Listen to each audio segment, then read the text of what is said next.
My name is JordyPastor, and today I'm here making this video to talk about Rickenbackers. So whenever I first started this channel, one of the first videos that I ever made was me doing a review of this Rickenbacker guitar where I talked about it. So today I guess I'll be giving you guys a little bit of a demo of it, as you can hear. Well, this is a 12-string 1993 Rose Morris Rickenbacker with an F-hole in it and fire glow finish. Toaster pickups. So yeah, that's a quick recap.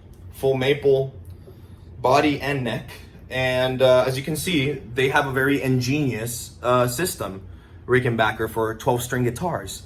Well, but something to point out is that I've turned this into a 6-string guitar, as you guys can see, which is very strange. I guess Rickenbackers are made to where you can do that. You can get away with doing that. If you own a 12-string and you want to turn it into a 6, you can definitely get away with doing that. And I verified before I bought the 12-string guitar if I could do that to start with, because I was contemplating whether or not I wanted to buy a 6 or a 12-string Rickenbacker. You know, these guitars are really expensive, so that is a question that definitely arises. If you're planning on buying a Rickenbacker, which one should you get, the 12 or the 6?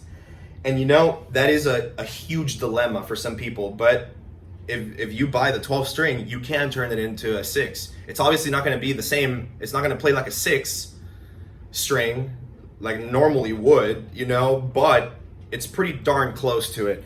Let me show you guys something. So whenever I restrung this guitar, you know, it was kind of strange. I had to sort of like improvise a little bit, because whenever you restring a 12-string Rickenbacker, you have to use these inner tuners right here to wind in the string and whatnot. And if I was going to be consistent about it, you know, I had to decide which strings to take out. So I took out the thinner versions of every string. So like the thinner E, lower E. I took out the thinner version of the A. I took out the thinner D, the thinner G, and so forth like that. But if I was going to follow that pattern, you know, of restringing the first, the fattest string, and then doing every other string like that, it leaves a gap in the bottom. If you notice, if you look at the fretboard, you can tell that there is a tiny little gap here in the bottom. So that means that I have to live with my high E just being a little bit higher. But you know what? That's not a bad compromise at all. Like, it feels great, actually. I mean, let me give you guys a little demonstration of what I mean.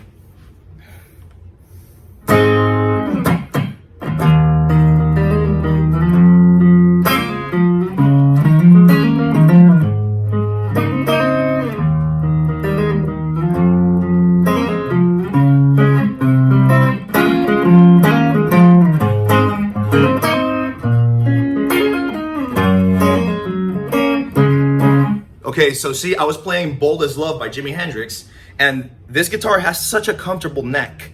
You know, the neck of old style Rickenbackers, they have like super thin necks. So that makes it to where if you're playing with 12 strings, it's kind of hard to not accidentally mute strings. So like, that's why I decided to turn it into a 6-string so that I could play this guitar a little bit more effectively. But you know what, having said that, playing it as a 12 is still not a problem at all. You know, it still sounds amazing. It's just harder to play.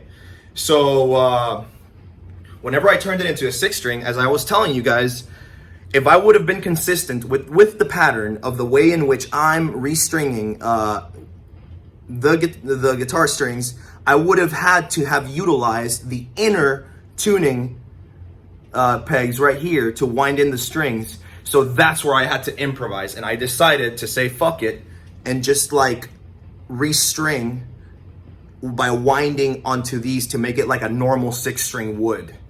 So that is a little bit weird. You have to sort of like, if you're gonna do this turn the 12-string into a 6-string, there is a little bit of you have to do a little critical thinking whenever you do it, just to get the best result. Something extremely important to point out about whether or not you want to turn your 12-string into a 6-string is the fact that you're going to be taking out a significant amount of tension whenever you remove 6 strings from your 12-string. So your guitar as a 12-string already has a setup. Like, the neck has a certain amount of relief, or in some cases the neck can be completely straight, which is what's recommended with Rickenbackers most of the time, since they have a dual truss rod truss rod. So yes, if you're gonna take out a lot of tension out of your guitar by removing 6 strings, you have to open up the truss rod cover and you have to go in there and you have to give your guitar more relief. You have to give it a greater bow.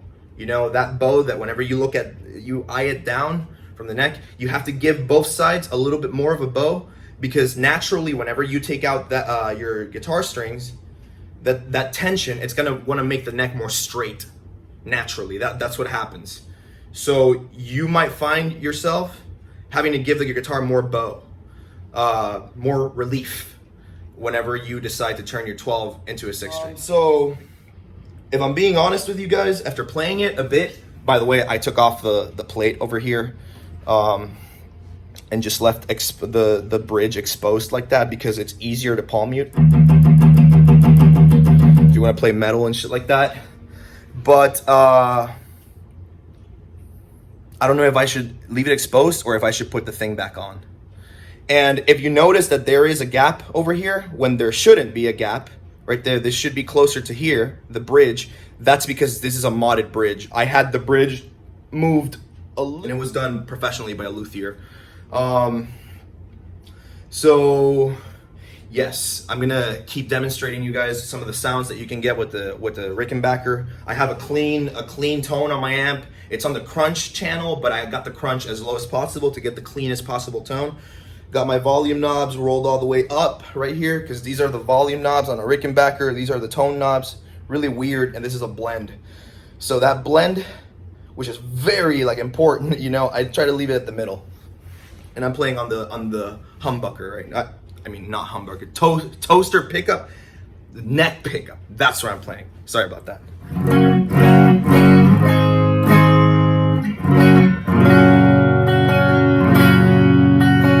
Now I'm gonna switch to the bridge pickup.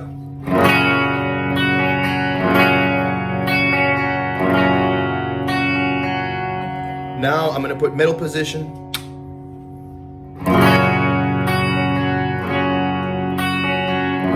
And you can blend the middle position a lot with this.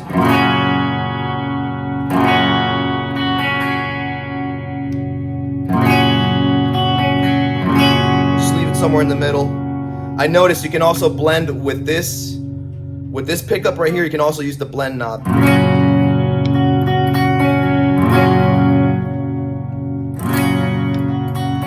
Sounds lesser volume there.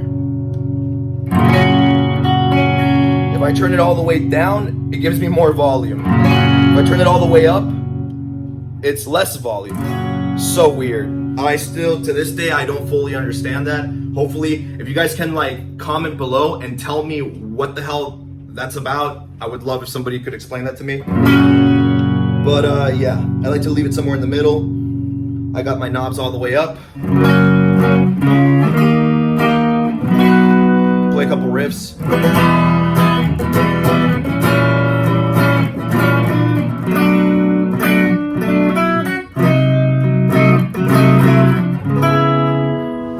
Led Zeppelin riff.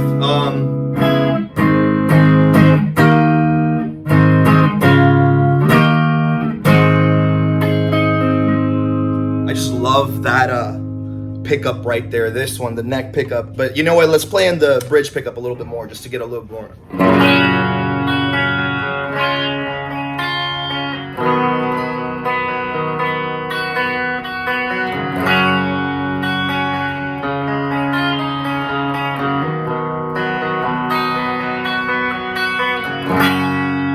By the way, I'm tuned to half step down. I decided to have this guitar half step down. I'm using 10 gauge strings.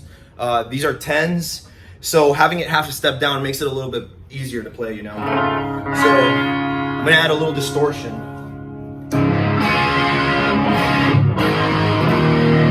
I'm gonna go back to the neck pickup.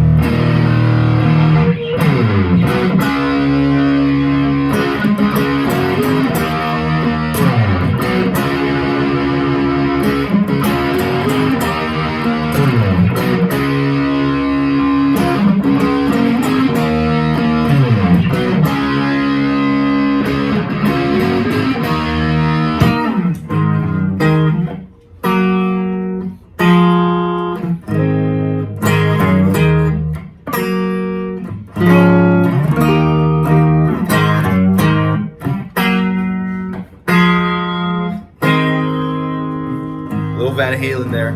So, yes. So to close up, which one do I like more? The 6-string or the 12-string?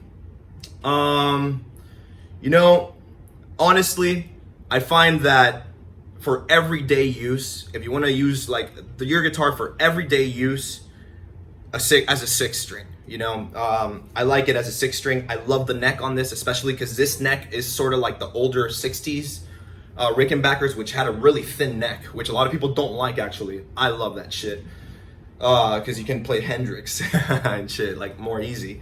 But yeah, I like a 6-string more just because of everyday use. You end up getting your money's worth a little bit more, because whenever I had it as a 12-string, I noticed that I would leave it on the shelf like a little bit longer without really playing it. I would just like leave it hanging on my wall, actually on a stand, on a wall stand. So definitely I like it more as a 6-string, even though that gap is there. That's weird.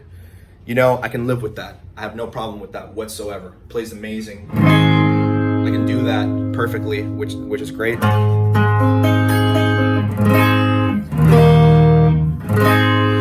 So, yes, I hope this video was helpful, and please leave comments below. If you guys have any questions, leave comments below. And if somebody can please explain to me how the electronics work on Rickenbacker guitars, I would be greatly appreciated, because I get the general gist of it, but I don't fully understand what the hell's going on here.